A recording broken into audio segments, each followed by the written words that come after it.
सरिता बड़ाई की कहानी है दस्तक। आज पूर्णिमा में गरिमामयी तेज देख लता गर्व से प्रफुल्लित थी। यूं तो पूर्णिमा के सुडौल शरीर के गोल मटोल चेहरे पर उम्र की कई लकीरें खिंच गई थी, फिर भी संतुष्टि उसमें चार चांद लगा रही थी। बालों का रंग रोगन उम्र छुपाने का प्रयास भी दिखा रहा था। चमचमाते कार से जब पूर्णिमा उतरी तो लता उसकी ओर लपक गई। गले यूं मिली कि जैसे कोई मानवती पूर्ण हुई हो। अक्सर फोन पर बातें होती थी, आज अचानक सामने देख छिम्ब के साथ चौंकी थी वो। आंखों के कोर पर ढुलकते आंसू छिपाते और शोखी दिखा के बोली, क्या बात है? क्या बात है? न फोन, न चिट्ठी, न तार, न कोई सपना। आज पूर्व के बजाय पश्चिमी सूरज कैसे उगाया है? प्रति उत्तर में पूर्णिमा और रजनीश ने जोर का ठहाका लगाया। अपनों को फोन में न्योता देना आपकी सहेली का शोभा नहीं देता। पूर्णिमा आगे बोलती कि झट से रजनीश बोले, हमेशा के लिए नौकरी से छुट्टी। विस्मित लता तपाक से बोली, इतना गुजर गया?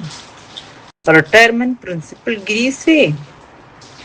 लता के कंधे पर दोनों हाथ से घेरा बनाते हुए पूर्णिमा बोली, बहुत हो गई व्यस्त दिनचर्या, पैसा भी काफी कमा लिया, अब दोस्ती कमाया जाए। यूं अचानक आने का रोमांच ही अलग है भाई, दोनों दोस्त मिल गई हो। अब जी भर के मेरी शिकायत करो। रजनीश के कहते ही सामूहिक हंसी से कमरे में गुंज भर आई। शिष्टाचार के दो चार मामूली स्वर शब्द। सोफे में बैठने के इशारे के बाद चाय नाश्ते की जुगाड़ में जुट गई लता। पूर्णिमा उसके साथ रसोई में आ गई। साफ सजा रसोई देख उसने लता की सुखड़ता में कई कसीद पढ़े और बोली, ना ना आज कुछ नहीं, बस चाय पीऊंगी तेरे हाथ की। न्योता देने आई हो, आना है तुम्हें सब परिवार। इस खुशी में तुम न हो तो मेरी पार्टी अधूरी ही है, समझो। पूर्णिमा के इस अपनेपन पर लता रीछ की, अच्छा 7 मार्च, उस दिन तो तेरी सालगिरह भी है ना? एक पंथ दो काज।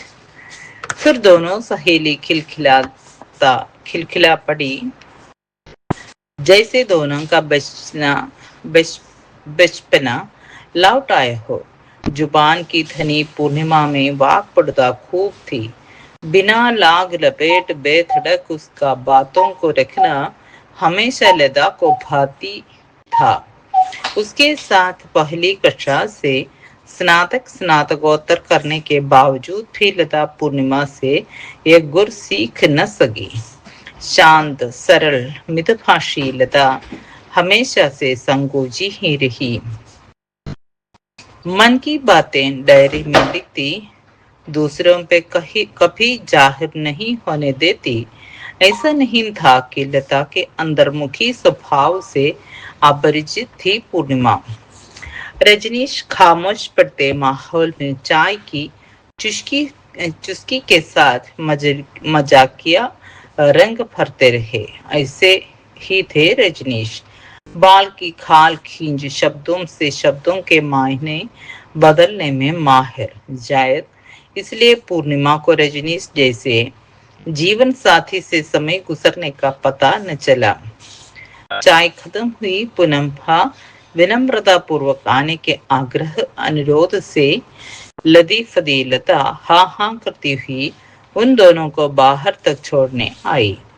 पूर्णिमा पुरानी यादों के तार से छनछना गई थी और लता भी जब घर में घुसी तो यादों का अंबार साथ लेकर। लता के अंदर लावा सी पिघलती रही। उस रात सो न सकी वो।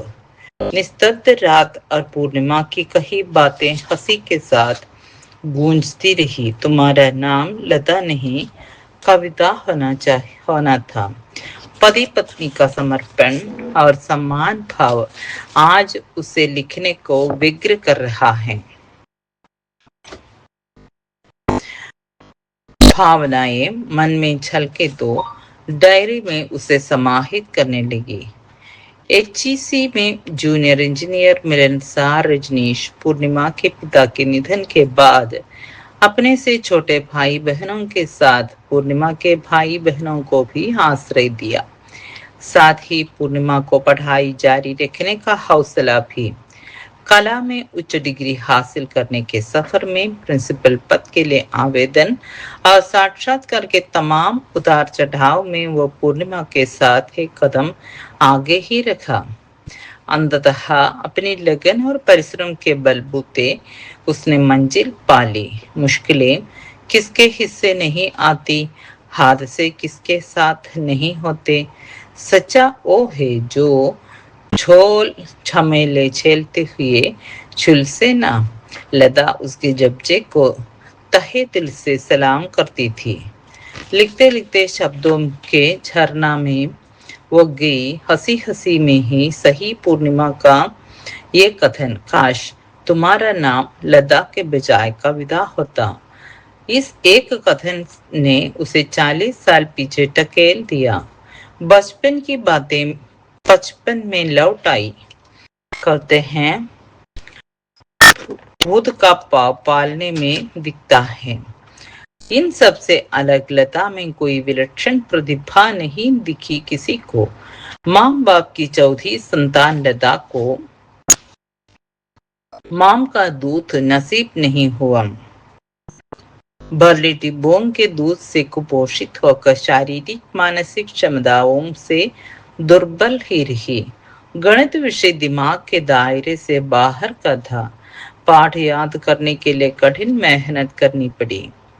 10वीं कक्षा के विदाई समारोह में गुड़िया मिस के भाव विह्वल विदाई भाषण को उनकी सादगी पूर्ण मुस्कान समेत उसने डायरी के प्रथम पृष्ठ पर तारीख सहित हूबहू लिख रहा था।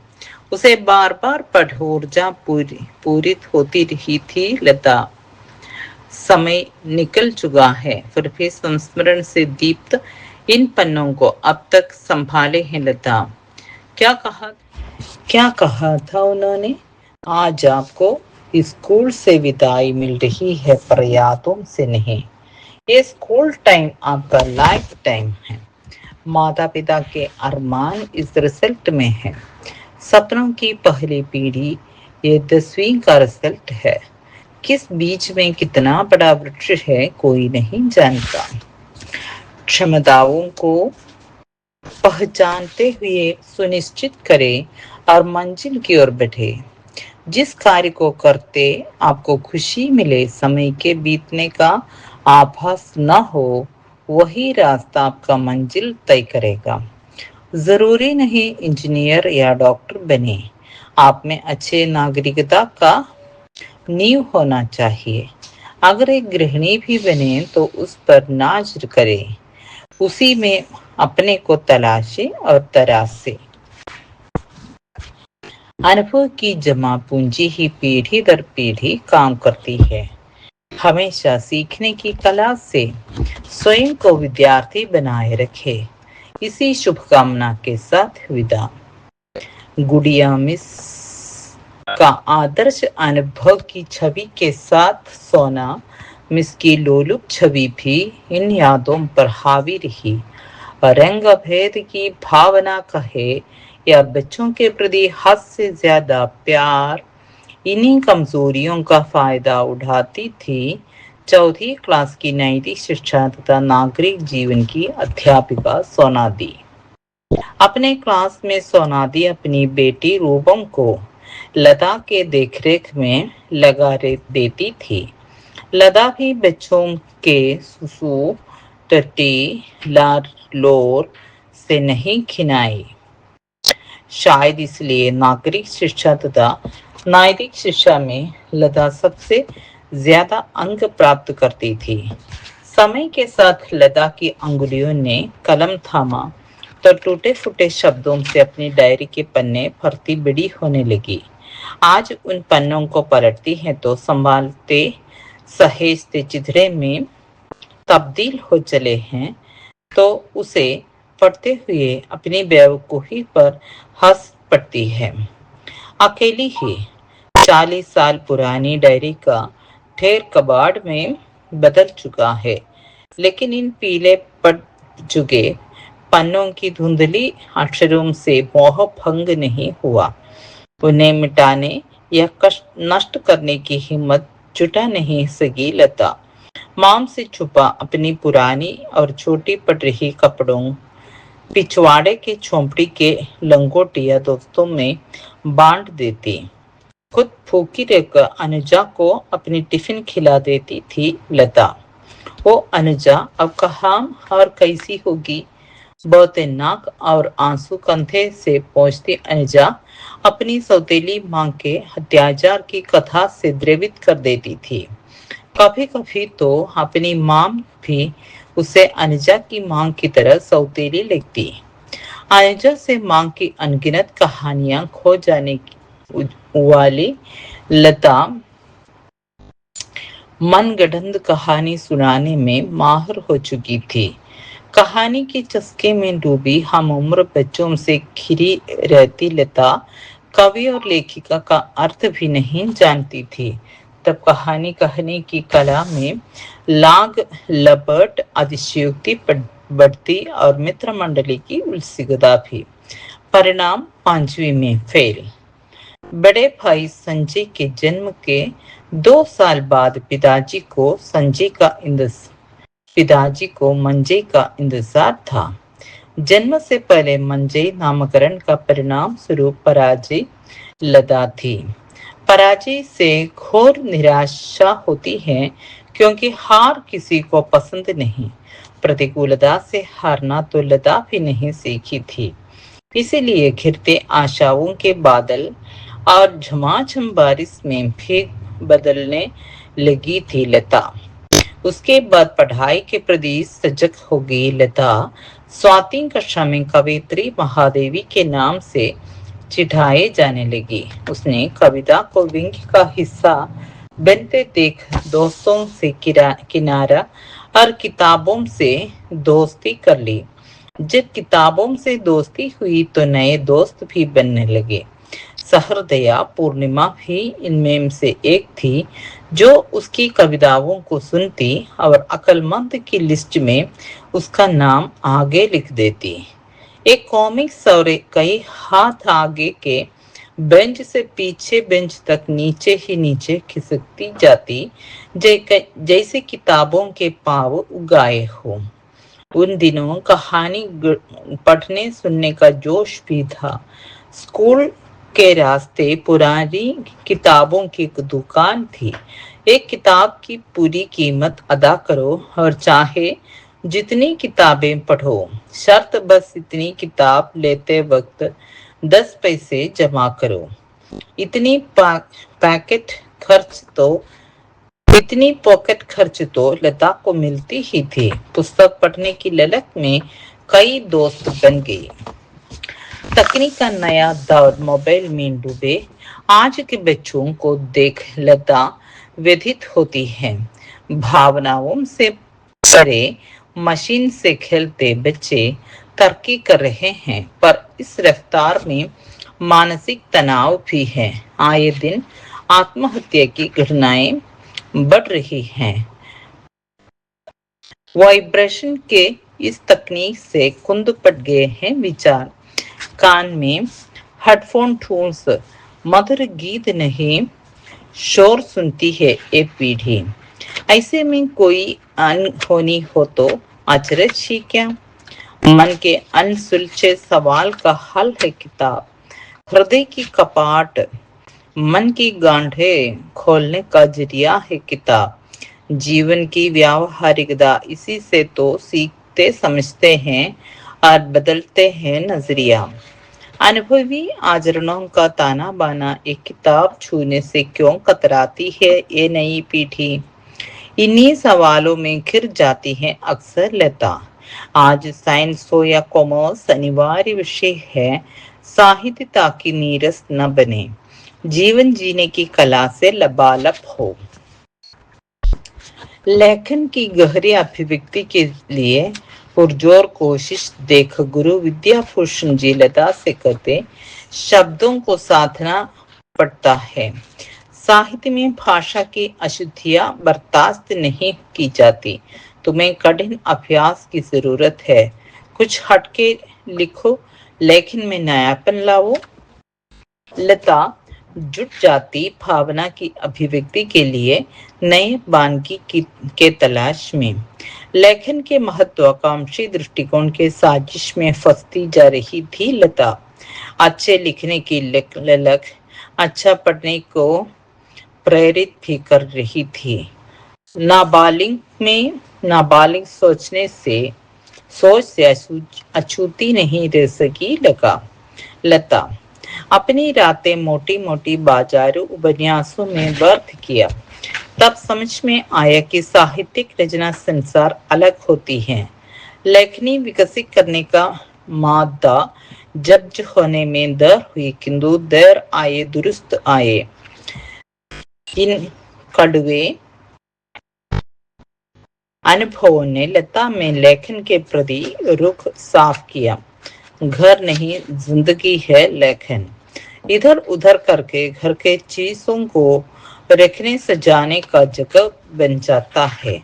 दीवारों पर फैली छोल छंकट जाले, किताबों में पड़ी धूल गर्द पोंछ पाछ लेते हैं हम, पर मन में पड़े धूल गर्द जाले हटाने का क्या उपाय है?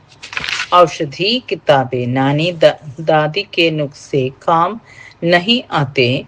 जब बीमार स्वस्थ होने की इच्छा त्याग दे। थोड़ी बूढ़ी सोच हावी होने से पहले प्रेरणा स्रोत सम्मान पाने पर लेखन के प्रति दायित्व और दृष्टिकोण उजागर हुई। दबे पाव कविता की आहट से आश्वस्त थी लता। उसने इस अतिथि का खुले मन से स्वागत किया था।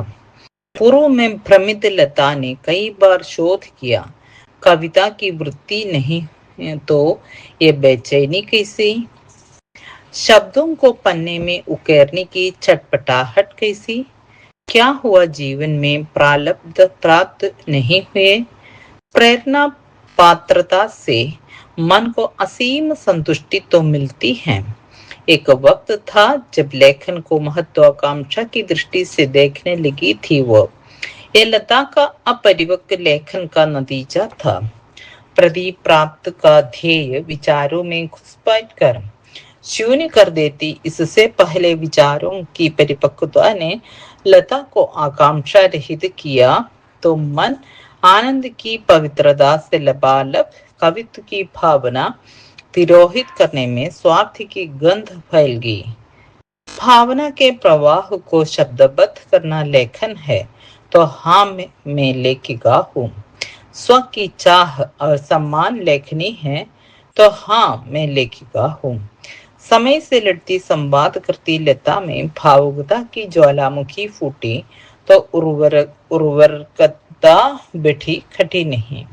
आज पूर्णिमा के संवाद में उलझी लता इसका संतुष्ट दीप्त व्यक्तित्व देख अपने नाम की सार्थकता परजीवी बोध से आतंकित करती थी।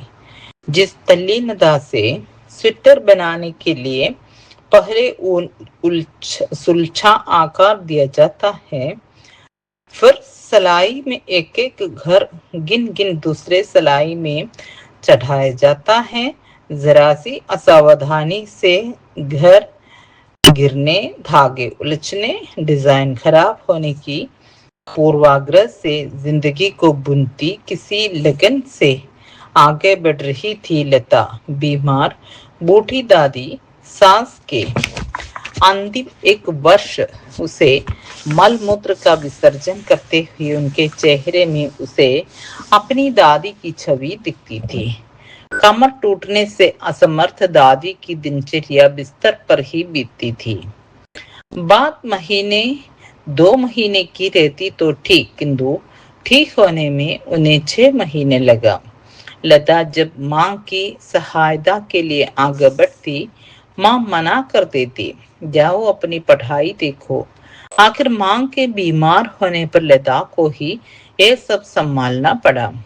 आशीर्वाद के लिए उठते हाथ दादी और दादी सास की। लता अपने भाग्य पर गर्व करती, किंतु खुद के अपूर्णता की टीस अब भी मन के किसी कोने में थी। रिम्स अस्पताल का वह जनरल वार्ड, निसहाय किडनी फेल बाबूजी को बेड पर देख कलपी लता। बाबूजी के दुर्गंधपूर्ण मलमूत्र साफ करने तथा असमंजस की घड़ी से निजात दिलाया था उसके दीदी का एक फोन कॉल। कैसी शर्म अपने शिशु पुत्र को नहलाते, कभी लाज आई तुम्हें? इस गूढ़ रहस्य से पर्दा गिरते ही पिताजी के मलमूत्र चुपड़े अंगों को साफ करना संभव हो सका। लता गृहस्थ का प्रथम सोपान नौसिखिए की तरह पांव रखते हुए डरते डरते आगे बैठी। अन्न अभ्यस्त हथेली, खाना पकाते हुए अंगुलियां पका ली। खिसते बर्तन और रगड़ते कपड़े, हस्तरेखाएं मिट्टी सी दिखी। उचाट मन करता, मैं जन्मी हूं कलम पकड़ने के लिए। दिनचर्या से बचे समय में निजता, बेजार संवाद से दो चार होती, स्वावलंबन की चाह, स्वस्थापना शून्यता में लुप्त मनोदशा में छिटकी नन्ही कविता। बंद दरवाजे के पीछे दस्तक देती एक स्त्री की आवाज। बाहरी शोर में दब जाती है, जारी है दस्तक। कोशिश के बावजूद दरवाजे तो नहीं खुलते हैं, खुलती है मन की खिड़कियां।